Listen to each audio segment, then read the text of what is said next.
पिछले 24 आवर्स में यहाँ पकड़ धकड़ का माहौल फिर से स्टार्ट कर दिया with a lot of intensity.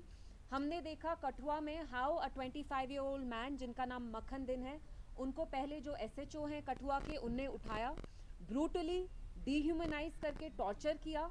After that when he was release from custody, ये जो मक्खन दिन हैं जो बस 25 साल के लड़के थे, उनने मॉस्क के सामने एक वीडियो बनाया जिसमें उनने कुरान हाथ में पकड़ के कहा कि मिलिटेंट तो छोड़ो, I can not even think of being a militant, मेरा किसी भी मिलिटेंट के साथ नाता तक नहीं है। उसके बाद हमने देखा बारामूला में एक ट्रक ड्राइवर 36-year-old मैन जिनका नाम वसीम मीर है, जो एक डेली वेजर थे। मैं उनकी फैमिलीज और रिलेटिव्स के अभी ट्विटर पे मैंने एक वीडियो देखा जिसमें कहा कि हम अपने गाँव में इनका एग्जाम्पल देते थे, इतने शरीफ थे। हमने देखा कैसे आर्मी ने उनको एक वाइल्ड गूस चेज पे, पहले तो मेरी समझ में नहीं आता, आप कहते हैं कि कोई सिविलियन को आपने वाइल्ड गूस चेज में 24 किलोमीटर्स चेज किया, and then when you are targeting the tyres, आप उनके ट्रक ड्राइवर के टायर्स को डिफ्लेट करना चाहते हैं, वो गोली उनको कैसे लग गई, and how was he killed, how was he fatally killed. And I also want to ask the army कि आपने अगर उनका ट्रक सीज किया तो आपको उनके ट्रक में से क्या मिला। और जो कठुआ में भी किलिंग हुई है, आप कह रहे हैं उनने सुसाइड कमिट किया है, बट ये हम सब जानते हैं कि जो विक्टिम भी थे उनने भी एक वीडियो बनाया जिसमें वो रोते रोते कहते हैं कि मुझे कैसे इनने डिह्यूमनाइज किया, मेरा कैसे टॉर्चर किया। और मैं एक सवाल जो यहाँ की सरकार है, मैं उनसे भी पूछना चाहती हूँ कि हमने देखा जब 2024 में अक्टूबर में इलेक्शंस हुए, कैसे भारी अक्सरियत से जम्मू कश्मीर पूरे रीजन में आपको लोगों ने इतना बड़ा मैंडेट दिया, इतनी भारी अक्सरियत से आपको लोगों ने ये रिस्पॉन्सिबिलिटी समाई दी। आपको ये रिस्पॉन्सिबिलिटी लोगों ने आपको इसलिए दी क्योंकि उनको लगा पिछले 5-6 साल में, स्पेशली जब से आर्टिकल 370 हटा, यहाँ आर्म्ड फोर्सेस हैं या जो यहाँ ब्यूरोक्रेटिक रूल चल रहा है, कोई अकाउंटेबिलिटी नहीं है, ना लोगों की सेंस ऑफ सेफ्टी है, ना सिक्योरिटी है। मैं आज एनसी सरकार से पूछना चाहती हूँ कि आप लोगों के मुंह पे ताला क्यों है? अगर आप हमारे लोगों को sense of safety and security नहीं दे सकते तो आप कुर्सी पे क्यों आए हैं? क्योंकि जब एलजी साहब की यहाँ एडमिनिस्ट्रेशन थी तब भी सेम माहौल था, पकड़ धक्कड़ का माहौल था।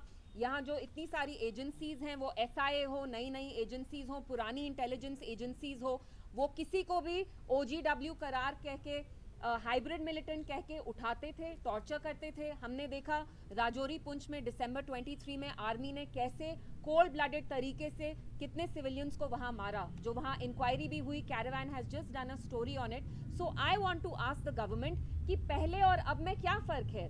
50 एमएलए होने के बावजूद भी आप यहाँ के लोगों को इज्जत नहीं दे रहे, उनको सेंस ऑफ सिक्योरिटी नहीं दे रहे, उनकी डिग्निटी नहीं दे रहे, तो आपको लोगों ने यहाँ क्यों चुना?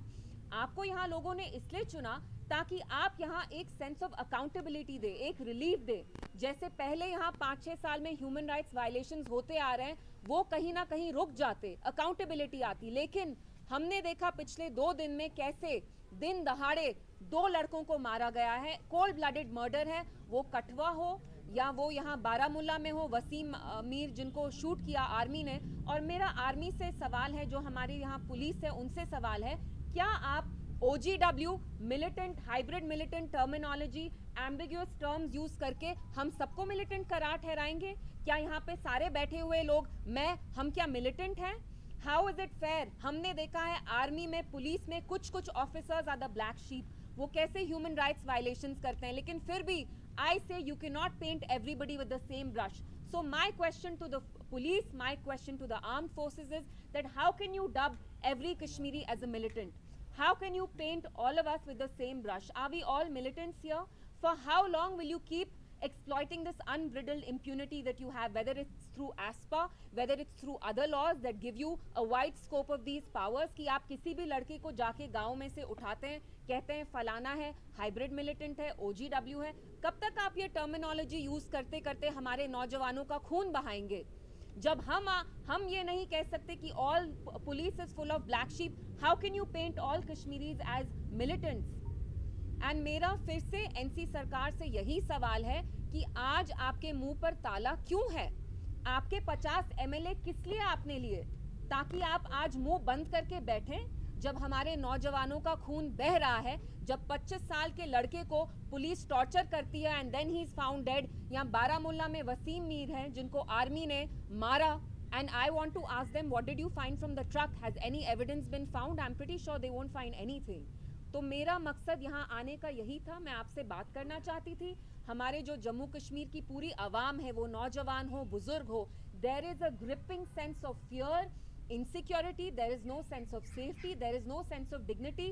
और जो 3 महीने पहले एलजी सरकार में चल रहा था, एडमिनिस्ट्रेशन में सरकार, एनसी सरकार बनने के बाद भी आप देखिए, the chief minister being the head of the state has not issued a single statement condemning either of these killings. So I want to ask them, आपकी तो हिस्ट्री रही है एनसी की, जब से आप 40s में 1947 में NC has normalized every act of betrayal that has been heaped upon the people of Jammu and Kashmir. They have normalized everything. So today I want to ask you, why are you normalizing this? कुर्सी के लिए आप यहाँ के लोगों को कितना जलील करेंगे? पहले तो हमारा अपना प्राइम मिनिस्टर था, झंडा था, कानून थे, आईन था, आज देने को कुछ नहीं है। तो आपकी कॉन्शियंस जो इतनी सिलेक्टिव है, मैं एनसी से पूछना चाहती हूँ, कब तक आप ये करते रहेंगे? कब तक आप ये जो हर एक एक्ट ऑफ बिट्रेयल है, आप उसको नॉर्मलाइज करेंगे? क्योंकि आपको कुर्सी की ग्रीड है, you want to capture power at any at any expense. So my whole purpose of coming here was speaking to the press about these human rights violations, 2 very serious grave human rights violations that have happened within the span of 24 hours, and I want to make it very clear to the police and the armed forces, we are not here to impede or imperil your investigation in any case. We understand even you have a responsibility to protect, to uphold the law and order in Jammu and Kashmir, but at the same time you cannot dub everybody as an OGW, you cannot dub everybody as a hybrid militant. यहाँ पे home ministry claim करती है कि normal सी, तो ये कैसी normal सी है कि आप हम सबको शक की निगाह से देखते हैं? आप कब तक हम सबको शक की निगाह से देखेंगे? आप तो कहते हैं 370 हटाने के बाद यहाँ इंटीग्रेशन हुआ, तो ये कौन सी इंटीग्रेशन है? इमोशन